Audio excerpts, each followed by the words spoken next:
మన దేశంలో సైంటిస్టుల కంటే బాబాలే బగ్గా ఫేమస్ అని జేబులో చేయిలు పెట్టుకొని పోయే పెద్ద మనిషి చెప్పిన డైలాగు మనకెప్పుడు మతిలోనే ఉంటది.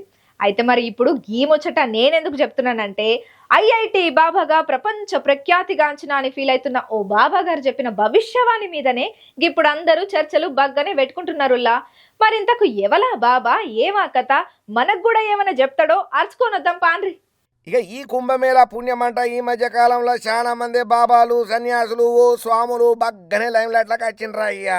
ఇక ముఖ్యంగా ఐఐటి బాబా అయితే పెద్ద సంచలనమే సృష్టించిండు. పెద్ద సాఫ్ట్వేర్ ఉద్యోగినని చెప్పుకొని లక్షల జీతం వల్లి బాబాగా మారినటువంటి ఆ ఐఐటి బాబా తర్వాత అనేక ఇంటర్వ్యూలలోనైతే బగ్గనే సోషల్ మీడియాలో కనబడితేనే ఉన్నాడు. అయితే ఆయనలో ఉన్నటువంటి స్పెషల్ క్వాలిటీ ఏందయ్యానంటే ముక్కు సూటి భాష కారణంగా ఆయన వీడియోలు మిలియన్ల కొద్దీ ఎగబడి చూస్తున్నారయ్యా చాలా మంది. అయితే ఈ బాబా ఇప్పుడు ఒక బాంబు పిలిచిండు.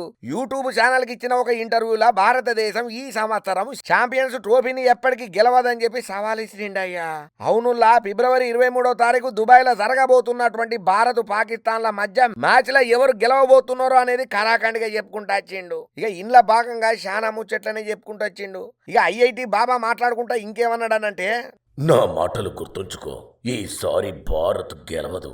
విరాట్ కోహ్లీ మరియు ఇతరులు ప్రయత్నించినా నేను వారిని సవాలు చేస్తాను. వారు గెలవరని నేను చెప్పాను.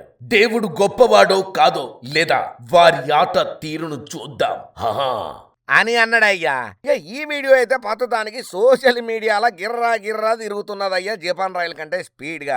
మరి బాబా ఉన్నట్టుండి ఈ మాట చెప్పుడుతోని కొంతమంది యాంటీగా ఆయనకు కామెంట్లు పెడితే, కొంతమంది అరే ఆయనకేదో తెలిసింది చెప్పిండని, కొంతమంది అంటే గిసొంటోళ్ళని నమ్మనే వద్దు, అయినా మన దేశమే అట్లా పాడబడ్డది, సైంటిస్టుల కంటే గిసొంటి దొంగ బాబాలనే నమ్ముకుంటారు చాలా మంది అని చెప్పి ఈ బురిడి బాబాలను నమ్మొద్దని చెప్పి ఇంకొంతమంది కామెంట్లు పెడుతున్నారు. మరి ఇంతకు ఈ బాబా చెప్పింది కరెక్ట్ అవుతుందా లేకపోతే పబ్లిక్ ఆలోచన చేసినటువంటి వాళ్ళ మైండ్ సెట్ రైట్ అవుతుందా చూద్దాం.